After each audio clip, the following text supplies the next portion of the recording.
Saudara-saudari, baik, kita masuk pelajaran Dhamma kita sore hari ini. Ini cukup serius ini. Kalau kertas sudah 2 lembar, maka Anda siap-siap ya. Saudara-saudari, saya ingin Anda, kita kenalan, kita dekat dengan 5 murid terkenal Sang Buddha. Lalu kita lihat karakter-karakter mereka sangat unik. Dan ambil apa yang Anda anggap baik. Kenapa saya ingin menyampaikan seperti ini? Sama seperti kegiatan di wihara di United States ini. Saudara-saudari ngundang banyak biku datang kemari. Ya, karena Amerika itu peak of the world ya. Kalau kita cerita negara ya, Amerika itu puncaknya dunia. Ya, kalau sudah datang ke Amerika ya rasanya seperti semua tempat ya lebih kurang seperti ini. Rasanya ya, rasanya. Jadi ketika saudara-saudari membuat kegiatan, jadinya mendapatkan banyak dukungan dari berbagai macam pihak. Saudara-saudari ketemu banyak sekali guru. Ya, dan di Amerika di sini juga banyak center. Ya, jadi sangga itu banyak yang punya center di Amerika. Saudara-saudari punya kesempatan mengundang. Saudara-saudari, setiap guru punya khas, punya karakter, punya pelajaran yang berbeda-beda. Plus dan minus. Anda ambil plusnya. Anda ambil ilmu-ilmunya. Ya. Kita mulai dari yang pertama, saudara-saudari. Bante Mahakassapa. Saya jarang membahas Bante Mahakassapa. Saya sering membahas Bante Sariputta, Bante Moggallana, Bante Ananda, Bante Anuruddha. Hari ini 5 murid Sang Buddha. Bante Mahakassapa ini ternyata yang saya paling sering miss ya. Saya paling sering miss, oleh karena itu saya bawa catatan. Menarik sekali. Ada yang sudah pernah dengar nama Bante Mahakassapa? Sebagian ya. Banyak yang belum juga. Baik. Ini Anda harus hafal. Saudara-saudari, marga Kassapa itu banyak di zaman Sang Buddha. Jadi Anda jangan menganggap semua Kassapa sama. Ya, itu adalah nama sangat favorit. Ya, ada Uruwela Kassapa, Nadi Kassapa ya, dan Kassapa yang lain. Nama yang juga favorit di zaman Sang Buddha adalah Upali. Upali itu banyak yang namanya Upali. Oleh karena itu di sutta itu disebutkan nama kotanya. Supaya apa? Supaya tidak terbalik-balik. Lalu nama yang favorit juga adalah Wisakha. Wisakha itu ada yang laki-laki, ada yang perempuan. Nah, Ibu Wisakha itu donatur utama. Ada Bapak Wisakha. Nah, adalah suaminya Bikku Dhammadina. Bikuni Dhammadina. Bikuni yang paling unggul memberikan Dhamma Desana, ceramah Dhamma. Ya, dia datang dari keluarga sangat kaya raya. Suaminya dulu namanya Wisakha. Ya, jadi kalau saudara-saudari mau cari suami istri yang kaya, yang namanya Wisakha, gitu ya. Ya, itu saja pokoknya, Wisakha gitu ya. Saudara-saudari, Bante Mahakassapa ini barangkali nama yang paling menonjol di antara 5 nama ini di dunia. Di dunia. Kenapa? Karena di aliran agama Buddha, Zen Buddhism dan Chan Buddhism. Chan itu di China, Zen di Jepang, Seon di Korea, aliran yang sama sebenarnya. Guru utama mereka setelah Sang Buddha adalah Bante Mahakassapa. Ya, bahkan mereka menganggap bahwa Bante Mahakassapa ini seperti halnya founder, pendiri ya dari Zen Buddhism. Siapakah beliau? Beliau guru yang sangat luar biasa. Saudara-saudari, nama asli beliau adalah Pipali Kassapa. Pipali. Beliau menjadi figur utama di Zen Buddhism. Beliau lahir di keluarga kaya raya seorang Brahmana. Brahmana tidak semua kaya raya. Brahmana itu kasta. Ya, ada 4 kasta. Ini kasta paling tinggi, ada yang kaya, ada yang biasa-biasa. Ini fact ya, beliau umurnya di atas Sang Buddha. Ya, jadi beliau lebih senior. Lahir di kerajaan Magadha. Anak dari Brahmana Kapila, Wah, ini menarik ini. Anak dari Brahmana Kapila yang memiliki 16 desa. Wow, ya. Seru juga ya. Jadi beliau sudah seperti raja kecil. Dari muda ingin menjadi petapa. Baik, saya akan ceritakan beberapa khas Bante Kasapa. Sebenarnya ada background cerita, tapi saya mau ceritakan yang paling khas dulu supaya Anda dapat feelingnya. Semua guru-guru terkenal ini kita tidak tahu wajahnya. Jadi Anda belum pernah lihat wajahnya, it's okay, saya juga belum pernah. Ya, dan tidak ada foto rupang arca yang benar-benar wajah beliau, tidak ada. Even Sang Buddha. Ya, wajah Sang Buddha itu hanya diukir, dilukis sebagai pria terbaik di masing-masing culture. Ya, jadi kalau Anda pergi ke Jepang, arcanya itulah pria terbaik di Jepang. Nah, kita biasanya ambil model Borobudur atau Thailand. Ya, itulah figur terbaik.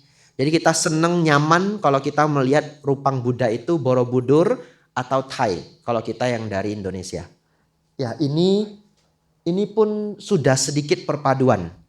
Ya, sudah sedikit perpaduan. Karena di Thailand itu juga banyak sekali culture. Ya, ada yang sang Buddhanya dibuat tirus. Ya, kalau Borobudur itu wajahnya penuh gitu ya, full. Jadi itulah yang dianggap berwibawa terbaik di masing-masing culture. Ini seperti perpaduan ya, jadi pilihan yang sangat luar biasa. Saudara-saudari, jadi kita sama-sama nggak ngerti wajahnya ya. Anda feeling-feeling saja. Kita mulai dari Bante Mahakasapa. Ini paling khas. Beliau bisa membuat Anda salah paham. Beliau punya khas satu keunikan. Kalau beliau bicara dengan Anda, ngobrol dengan Anda, diskusi dengan Anda hari ini, besok kalau ketemu sudah seperti nggak kenal. Itu Bante Mahakasapa. Yes. Ya, padahal kemarinnya ketemu Bante baru tiba ya di New York. Iya, naik pesawat lama banget 18 jam. Seru, diskusi 15 menit. Besok ketemu, good morning Bante. Jalan dia. Nggak kenal. Mungkin Anda harus kejar beliau. Bante masih kenal saya enggak gitu ya. Ya beliaunya, ya kenal. Jalan.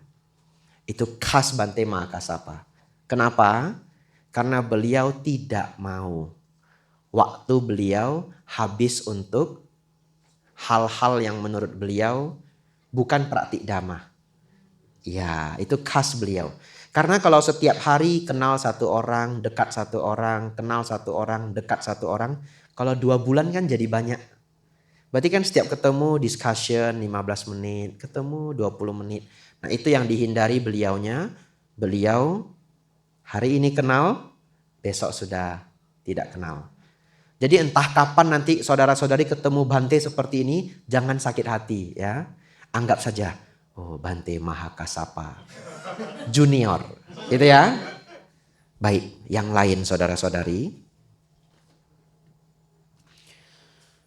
Yang sangat khas ya, tapi saya akan ceritakan dalam cerita yang sangat brief, sangat short karena kita akan cerita 5 figur ya. Dan saya sembari melihat jam, kita sudah bergerak setengah jam.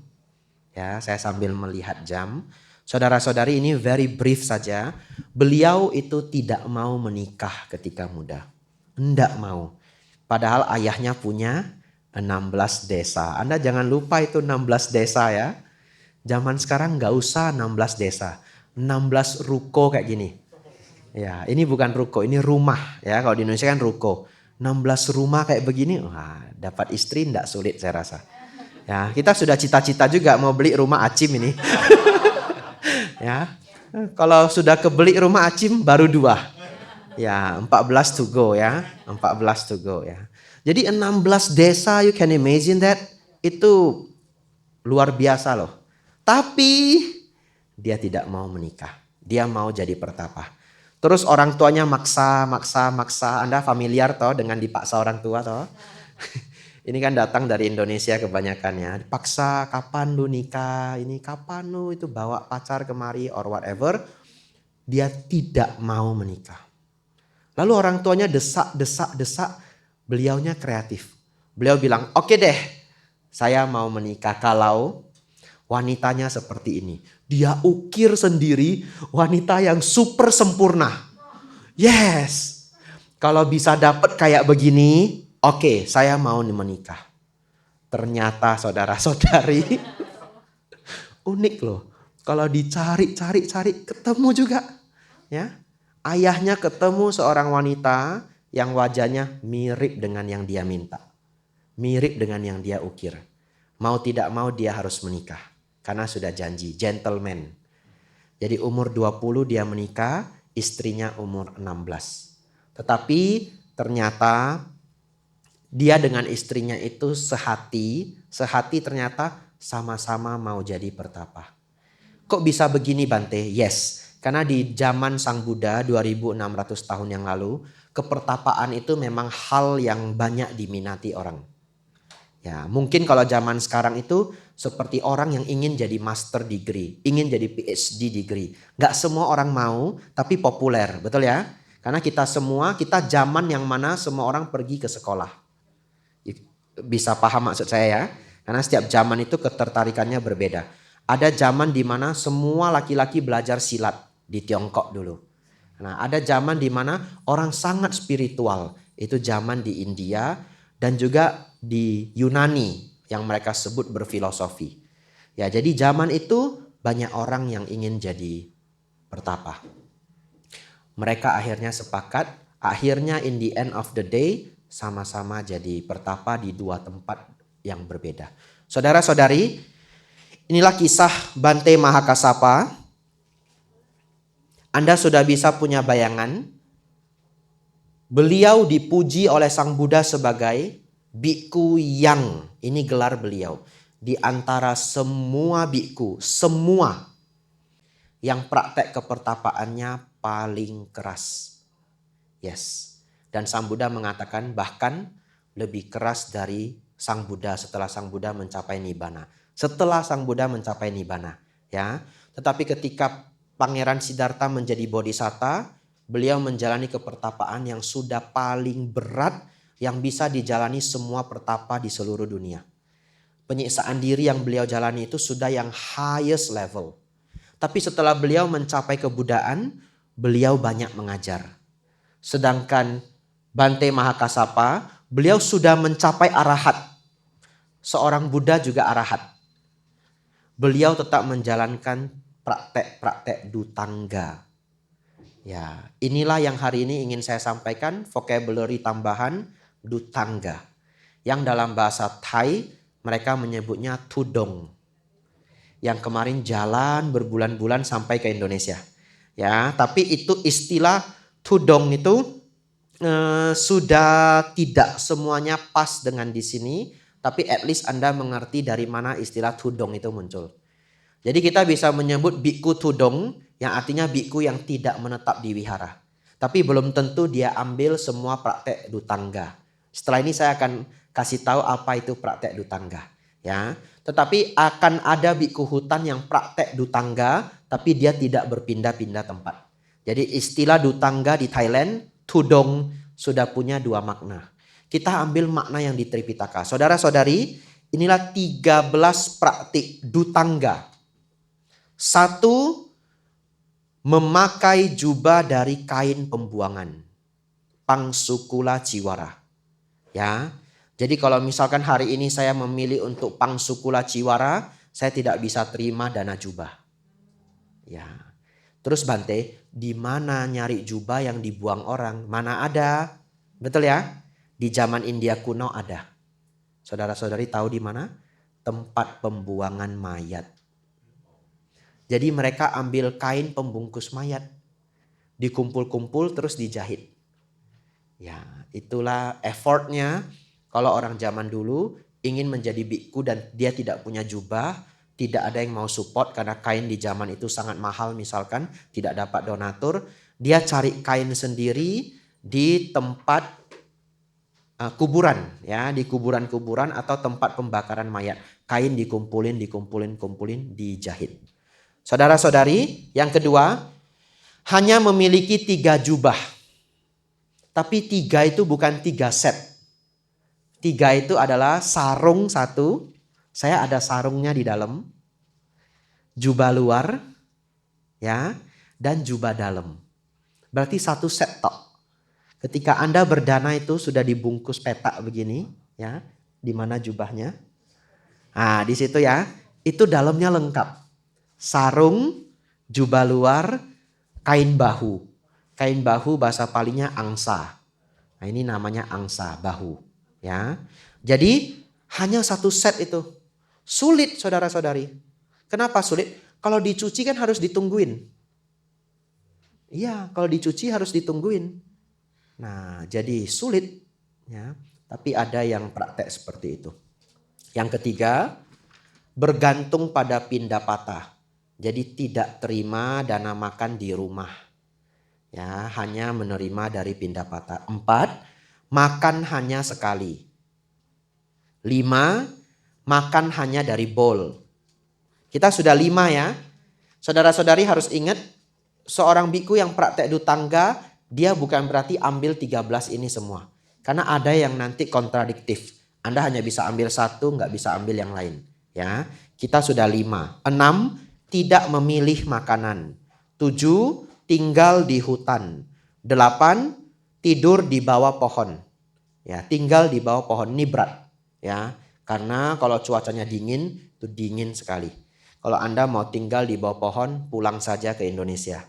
Jangan di sini. Tidak tahan dengan winternya. Ya, ya itu pohon saja daunnya rontok, coba lihat. Fall, jatuh, betul ya? Kemarin kan masuk fall. Saya tidak pernah mengalami fall seumur hidup saya.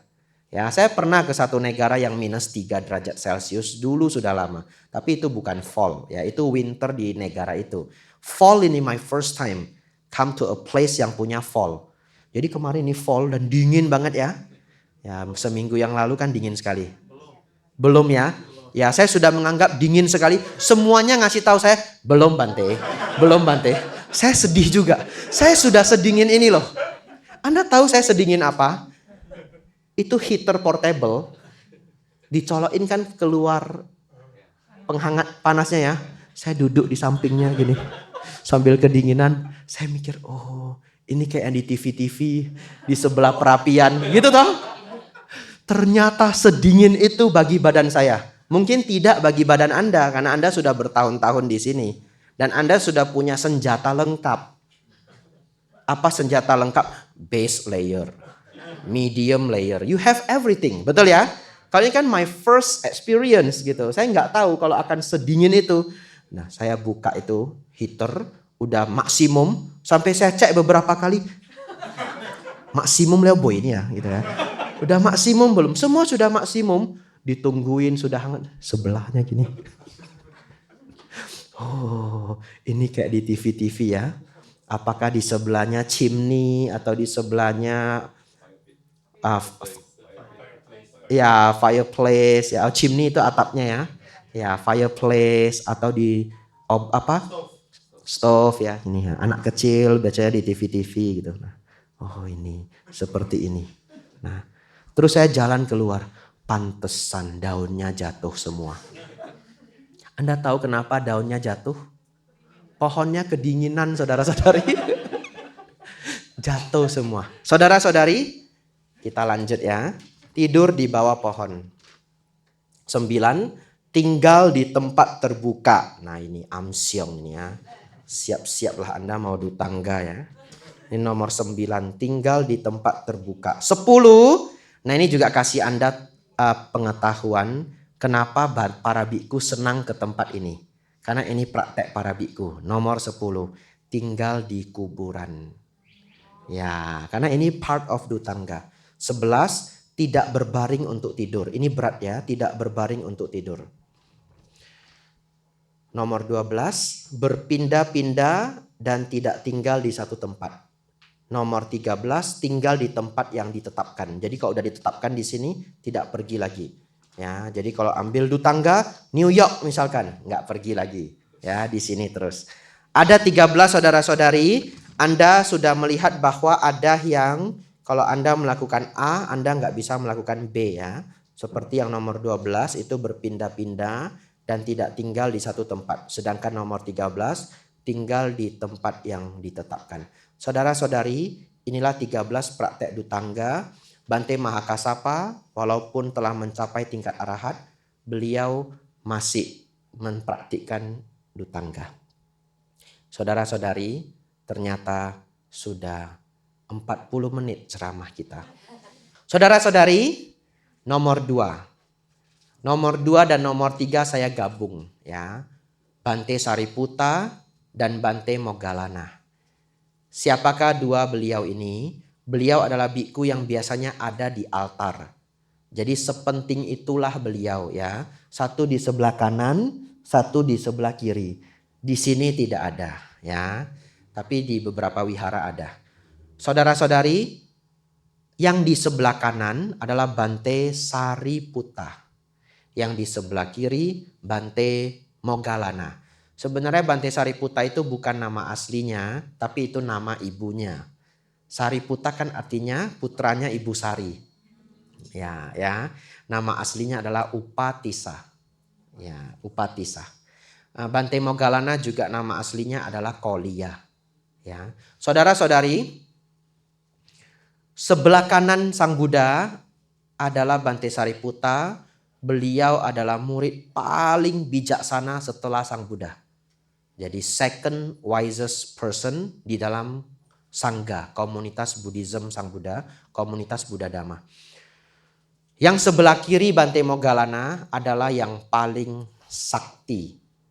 Dan luar biasanya Sang Buddha mengingatkan kita semua, ini juga sebagai ajaran simbolik, kebijaksanaan selalu lebih tinggi daripada kesaktian. Beliau meletakkan kebijaksanaan sebagai tangan kanan karena orang India sangat menghargai tangan kanan, dan Bante Moggallana tangan kiri. Ya, dan itu memang ada di dalam teorinya, kebijaksanaan itu di atas kesaktian. Saudara-saudari, yang sangat khas dari Bante Sariputa adalah beliau mencapai arahat dalam waktu 2 minggu. Ya, yang disebut upaya yang gampang. Kenapa gampang? Beliau saking smart orangnya, mungkin IQ juga sangat tinggi, ya. Beliau menganalisa Dhamma dengan sangat mudah. Beliau prakteknya itu tidak ada yang terlihat sulit. Beliau mencapai tingkat arahat sambil ngipas-ngipas Sang Buddha. Yes. Jadi Sang Buddha ceramah ngajari umat. Zaman dulu kan tidak ada fan ya, tidak ada kipas angin. Beliau menemani sambil kipas-kipas Sang Buddha. Ya, dalam waktu 2 minggu capai tingkat arahat. Sambil dengerin ya, bukan kipas-kipas aja. Kalau kipas-kipas aja mah enggak bisa, sambil dengerin. Nah, lalu temennya, ini very best friend mereka, Bante Sariputa, 1 minggu mencapai tingkat arahat. Tetapi disebut dengan upaya yang keras. Yes, Anda bisa lihat 2 karakter yang berbeda ini dan mereka best friend banget. Bante Moggallana itu orangnya keras, kemauan sangat keras. Ya, kalau beliau sudah punya target, beliau akan berjuang sampai mencapai. Berjuangnya sekeras apa? Beliau meditasi tidak mau berhenti, walaupun sangat ngantuk. Tetap berjuang, effort. Jadi saya kenalkan banyak guru hari ini, Anda ambil khasnya mereka yang Anda suka. Guru favorit saya nomor 5, saya taruh di belakang, Anda tungguin ya. Ini guru favorit saya ya. Mana tahu Anda suka juga ya. Baik, saudara-saudari, saking beratnya beliau berjuang, Sang Buddha datang memberi motivasi. Kenapa? Beliau sungguh-sungguh sangat ngantuk. Ketika berjuang meditasi tidak berhenti. Apa yang diajarkan Sang Buddha? 7 teknik mengatasi ngantuk. Ya, simple. Karena sebenarnya beliau sudah punya semua modalnya. Beliau hanya berjuang habis-habisan. Ini 7 teknik saudara-saudari. Mana tahu Anda terinspirasi, nanti Anda boleh melakukan kalau pada saat ikut retreat Anda terlalu ngantuk. 1, mengingat Dhamma. Ya. 2, menyusun ajaran Dhamma. Ya, jadi maksudnya direnungkan urutan-urutan Dhamma itu seperti apa. Bante, saya dengar Dhamma aja ngantuk Bante. Gimana mengingat Dhamma? Ya berarti tidak bekerja untuk Anda ya. Karena ini untuk Bante Moggallana ya.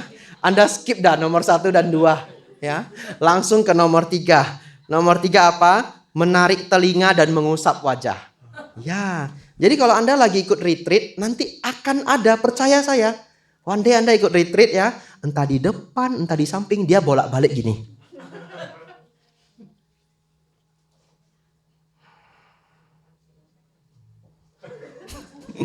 Anda harus tahu kenapa dia begini ya.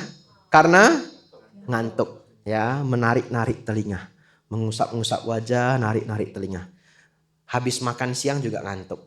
Nah ini juga saya dapat jam rawan ini. Ya. Tadi sambil duduk di sini sudah.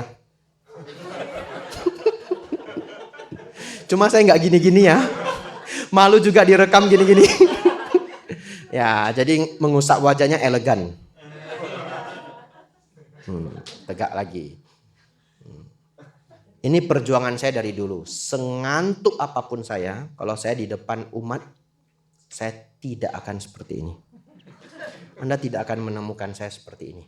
Kenapa? Karena mengajar itu tidak hanya verbal, tapi juga contoh. Ngantuk it's okay, manusiawi, betul ya? Siapa yang tidak bisa ngantuk? Tapi Anda tahu, bertahun-tahun saya seperti ini, kalau Anda mau tegak, ngantuk itu bisa hilang lebih cepat. Di satu momen dia hilang. Begitu juga bermeditasi. Kalau Anda bermeditasi ngantuk, jangan begini. Nanti sebentar lagi. Ya. Ada yang sudah ahli, sudah ikut retreat berulang-ulang, dia nggak jatuh badannya. Gini. Tapi sebentar lagi, ini real ini. Real. Sebentar lagi sudah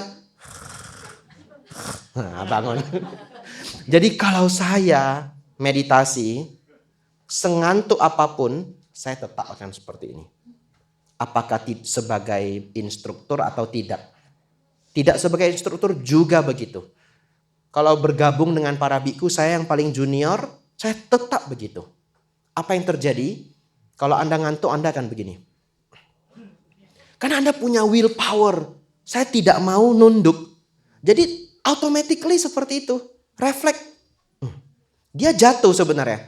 Tapi Anda mau tegak lagi. Anda tahu 3-4 kali seperti itu biasanya hilang ngantuknya. Kadang sampai keluar air mata. Ngantuk sekali. Dia bisa hilang. Kalau nggak hilang juga Bante, lanjut ini. Nasihat selanjutnya ya. Tapi nomor 4 ini melihat sekitar ya. Waduh, kalau sudah ngantuk. Tapi maksud Sang Buddha itu jalan. Ya, lihat-lihat sekitar ya. Ya, kalau sudah ngantuk ya sudah rest dulu, lihat-lihat sekitar ya. Nomor 5, merenungkan cahaya. Ya, merenungkan cahaya. Karena cahaya itu kan sesuatu yang terang begitu ya.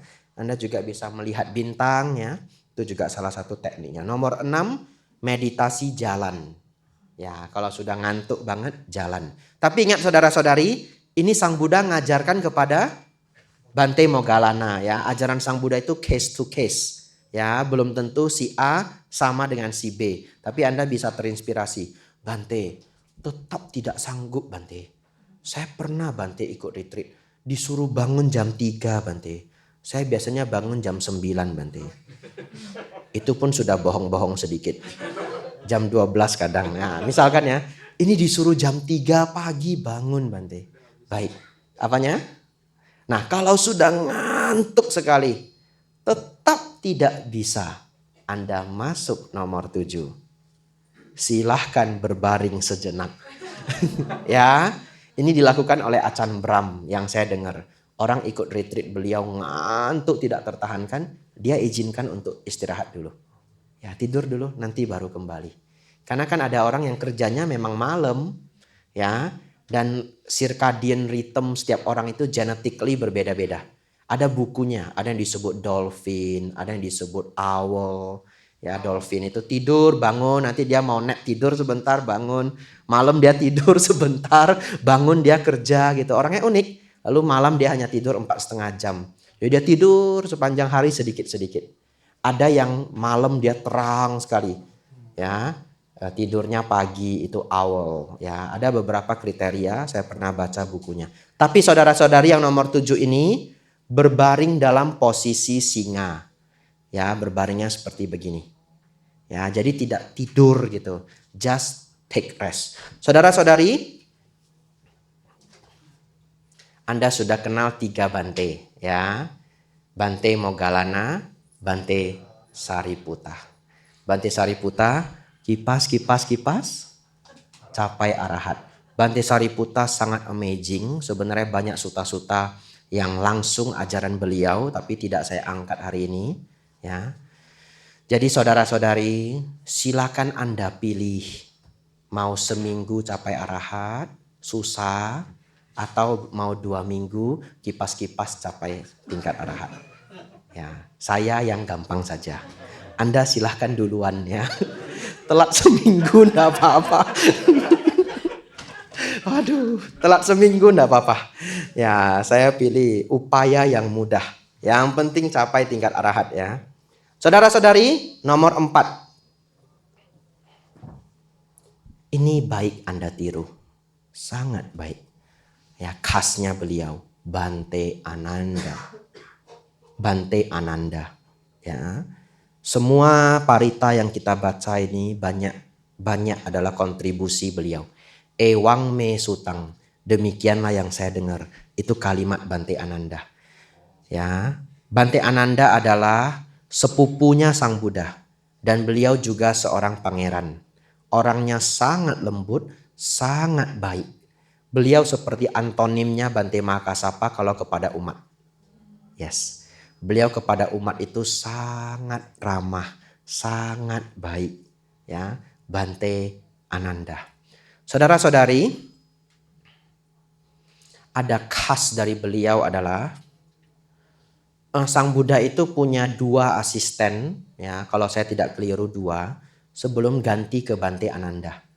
Tetapi asisten-asisten sebelumnya itu selalu tidak long term, beberapa tahun ganti ya.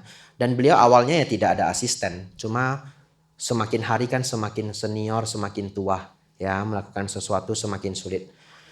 Bante Ananda menjaga Sang Buddha 20 tahun, umur 60 sampai umur 80 dan menjadi asisten terakhir Sang Buddha.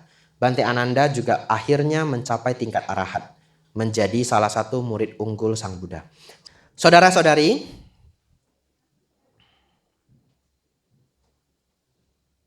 beliau memiliki ingatan yang sangat tajam. Oleh karena itu di Thailand, banyak murid-murid sekolah itu puja Bante Ananda. Katanya supaya ujian bisa lebih gampang lulus. Ya, culture Thai ya. Mereka pilih-pilih guru favorit mereka. Banyak anak sekolah, anak kuliah menyenangi Bante Ananda. Banyak sisi-sisi yang bisa kita bahas ya. Tapi khas hari ini adalah, kalau khas yang bisa Anda ingat setelah Anda pulang dari kegiatan ini adalah beliau itu sangat lembut, sangat humble, dan sangat knowledgeable. Tetapi ini adalah salah satu yang terkenal ya, yang ingin saya sampaikan sore hari ini. 8 permintaan Bante Ananda. Maksudnya apa? Bante Ananda ini ketika terpilih menjadi asisten Sang Buddha, dipilih ya, dan dia juga senang punya kesempatan merawat Sang Buddha. Dia memiliki 8 permintaan. Ya. Apakah 8 ini? 1, dia memohon agar Sang Buddha tidak memberikan jubah Sang Buddha kepada dia. Apakah yang baru ataupun yang sudah lama. Anda tahu kenapa? Beliau tidak mau kalau orang menganggap beliau mau merawat Sang Buddha untuk mendapatkan hal-hal yang baik. Karena jubah Sang Buddha itu kan kadang langsung dari raja. Dan itu adalah kain terbaik. Ya, yang kedua, beliau memohon agar Sang Buddha tidak membagi makanan hasil pindapata beliau kepada Bante Ananda. Ya, yang ketiga, beliau meminta Sang Buddha tidak mengajak atau tidak memberi Bante Ananda untuk tinggal di kuti yang sama. Ya, jadi kalau Sang Buddha datang ke satu tempat, Bante Ananda ikut, tidak di kuti yang sama. Sama semuanya karena dia tidak mau orang menganggap beliau merawat Sang Buddha untuk mendapatkan privilege. Ya. Nomor 4, kalau Sang Buddha mendapatkan personal invitation, undangan pribadi, apakah dari para brahmana, dari para raja dan sebagainya, beliau minta agar dia tidak include di dalamnya. Sang Buddha berangkat sendiri. Ya, ini permintaan Bante Ananda. Nomor 5, nah ini nomor 5 unik juga ini. Unik juga. Beliau memohon agar Sang Buddha tidak mengajak Bante Ananda kalau melakukan perjalanan jauh. Ya, capek saudara-saudari. Ya, kalau Sang Buddha mau perjalanan jauh, silahkan jangan ajak saya. Lebih kurang begitu ya. Ya. Tetapi maksudnya supaya beliau juga bisa fokus berlatih. Karena beliau juga belum mencapai tingkat arahat. Selama Bante Ananda menjaga Sang Buddha, beliau belum mencapai tingkat arahat. Beliau mencapai arahat setelah Sang Buddha wafat. Saudara-saudari, nomor 6, ini juga khas. Kalau ada umat yang datang dari jauh, dia memohon mendapatkan privilege, boleh mendatangkan umat tersebut menemui Sang Buddha. Ya. Jadi dia adalah pihak yang boleh membawakan umat ketemu Sang Buddha. Ya. Tetapi ya yang datang dari jauh saja. Ya. Oleh karena itu saudara-saudari jangan marah kalau yang datang dari jauh itu dispesialkan di satu wihara. Ya. Kok dia bisa mau ketemu bantenya selalu diizinkan? Saya kok enggak bisa? Ya iya, rumah Anda cuma beda 5 rumah. Anda cuma di situ 5 rumah. Sehari mau datang 4 kali. Bikunya stres Bapak Ibu Saudara. Kalau yang jauh nggak apa-apa. Dia nggak bisa sering. Ya, besok juga pulang Tennessee, Philadelphia, Delaware. Besok pulang ya. Kok rumah sebelah gimana? Tiap hari datang toh. Nah, ternyata ini sudah terjadi sejak zaman dahulu ya. Ya, no offense ya, no offense. Ya. Saudara-saudari, 7, kalau beliau ingin bertanya dhamma, mohon selalu diizinkan dan Sang Buddha memberi explain the dhamma for him. Nomor 8, kalau Sang Buddha mengajar dhamma di satu tempat suatu hari, dia memohon agar Sang Buddha mengulang dhamma tersebut apabila dia tidak ikut mendengar. Ya. Tetapi nomor 8 ini bukan hal yang terlalu merepotkan. Mungkin Anda mendengar ini loh kok merepotkan sekali. Bagi saya tidak. Kenapa? Karena Sang Buddha sering mengajar itu topik yang sama berulang-ulang. Jadi kalau topiknya sudah pernah disampaikan, saya pikir Sang Buddha hanya akan bilang, oh saya hanya bahas seperti yang kemarin, Pancakanda. Ya, jadi tidak selalu harus mengulang hal yang sama. Saudara-saudari, ini adalah 8 permintaan Ananda. Kita sudah menghabiskan sangat banyak waktu. Sudah hampir 1 jam. 5 menit lagi 1 jam. Inilah figur terakhir ya. Ya, saya agak khawatir sebenarnya ceritanya agak panjang tapi saya bikin brief saja. Bante Anuruddha. Ya, Bante Anuruddha tidak terlalu terkenal. Tapi khas karakter beliau saya suka semua. Ya. Yang pertama, beliau adalah seorang biku yang sangat cerdas. Sehingga kepiawaian beliau dalam meditasi itu top notch. Beliau adalah yang paling unggul dalam dibacaku mata dewa. Yes. Ya, jadi pengetahuan mengenai kosmik, mengenai alam semesta, beliau the best. Yang kedua, beliau adalah senior yang paling disukai para bante lain atau para biku junior. Ya. Jadi kalau misalkan diberi mau ikut siapa 5 ini, saya pilih ikut Bante Anuruddha. Kenapa? Karena sudah terbukti, pasti nyaman. Seorang guru yang disukai para junior, itu pasti beliau itu guru yang nyaman. Tapi jangan memilih guru hanya karena nyaman, betul ya? Anda memilih guru kan Anda mau berlatih, tenang, tetap akan sukses. Ya, karena beliau murid unggulan. Mungkin kalau diminta terbaik, pilihan terbaik, Bante Sariputta. The best choice. Karena beliau paling wise. Ya. Tapi saya pilih Bante Anuruddha saja. Nah, saudara-saudari, Ya, Bante Siwali biar hoki terus ya. Saudara-saudari, ini khas Bante Anuruddha. Terlalu panjang ceritanya, saya buat sangat singkat. Khasnya adalah beliau punya kepiawaian dalam meditasi, pencapaian jana yang unggul. Namun satu ketika beliau belum mencapai tingkat arahat. Beliau hanya mencapai tingkat anagami. Beliau datang ke Bante Sariputta. Lalu beliau ungkapkan begini, Bante, mengapa saya yang mampu melihat alam semesta seperti halnya telapak tangan dan melihat telapak tanganku seperti halnya melihat alam semesta, namun tidak mampu mencapai tingkat arahat. Mengapa? Yang kedua, mengapa saya yang mampu mencapai tingkatan jana 1, 2, 3, 4 dengan mudah, namun kenapa saya belum mampu mencapai tingkat arahat? Yang ketiga, mengapa saya yang selalu mampu mempertahankan satipatthana hadir dalam diriku, namun kenapa Bante saya belum mencapai tingkat arahat? Karena keunggulan Bante Anuruddha yang lain adalah setelah tua itu beliau sakit keras. Beliau terkena satu penyakit yang sangat menyakitkan. Yang namanya penyakit kan beda-beda. Ya, ada yang penyakitnya berat tapi nggak sakit. Contohnya misalkan diabetes. Diabetes itu penyakit yang berat, yang berbahaya. Maksud saya berat itu berbahaya. Tapi kan tidak selalu sakit sampai misalkan terjadi luka dan sebagainya. Tapi ada sejenis herpes yang sakit banget. Misalkan seperti itu ya. Atau usus buntu sakit banget. Beliau terkena penyakit yang menyakitkan. Tapi Anda tahu setiap harinya beliau seperti tidak sakit. Ya, itu kemampuan beliau dari meditasi. Beliau mampu mempertahankan satipatthana hadir setiap saatnya. Saudara-saudari, Bante Sariputta pada saat itu mengatakan bahwa Anuruddha, ketika Anda mengatakan Anda mampu melihat alam semesta seperti halnya di telapak tangan, mencapai jana-jana dengan mudah, mempertahankan satipatthana dengan mudah, itu adalah kesombongan Anuruddha. Itu adalah kesombongan. Redakanlah kesombongan, maka pencapaian arahat akan dicapai.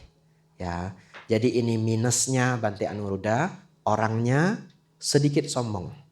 Tapi dalam keseharian dia sangat, bahasa Inggrisnya humility. Apa terjemahannya? Actually apa? Rendah hati.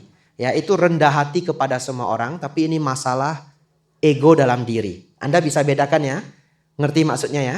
Ya, dalam keseharian beliau orang yang sangat baik. Sangat baik kepada para junior, pada teman. Tapi inside his mind, dia sangat membanggakan dirinya. Ya, ini Bante Anuruddha. Nah, itu adalah masalah terakhir dia. Dan dia clear masalah itu, beliau mencapai tingkat arahat. Jadi saudara-saudari, legacy dari Bante Anuruddha adalah beliau memiliki deep wisdom, meditative prowess, supernormal abilities, humility, diligence, and concern for the community, terutama kepada para junior. Setiap Bante-Bante ini semua punya plus minus ya. Bante Sariputta barangkali yang tidak ada minusnya, beliau terlalu sempurna. Kalau Bante Ananda, karena saking sering belajar Dhamma, beliau jarang bermeditasi. Ya, beliau pernah ditegur Sang Buddha, bermeditasilah Ananda, bermeditasilah. Jadi saudara-saudari, inilah 5 murid terbaik Sang Buddha, Mahasawaka.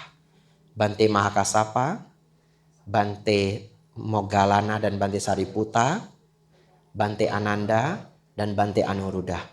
Sebenarnya ceritanya masih banyak yang sangat menarik, tapi saya tidak menyangka ternyata terlalu panjang ceramahnya. Ini the best yang bisa saya kompres ya. Ya, next time kalau kita ketemu, kita bisa bahas di topik-topik yang lain, kita bisa singgung murid Sang Buddha. Saudara-saudari, anumodana semuanya. Hari ini semuanya hadir dari tempat sangat jauh ya. Melangsungkan kegiatan yang sangat hikmat ini, kita merayakan Katina Puja. Semoga kebaikan, kegiatan dana saudara-saudari menjadi pengkondisi berkembangnya metta, karuna, mudita, dan UPK, berkembangnya praktik dhamma, dana, sila, samadhi, dan panya. Semoga saudara-saudari selalu berkembang dalam dhamma, berkembang dalam kehidupan. Sabe sata bhavantu sukhitata. Semoga semua makhluk hidup berbahagia.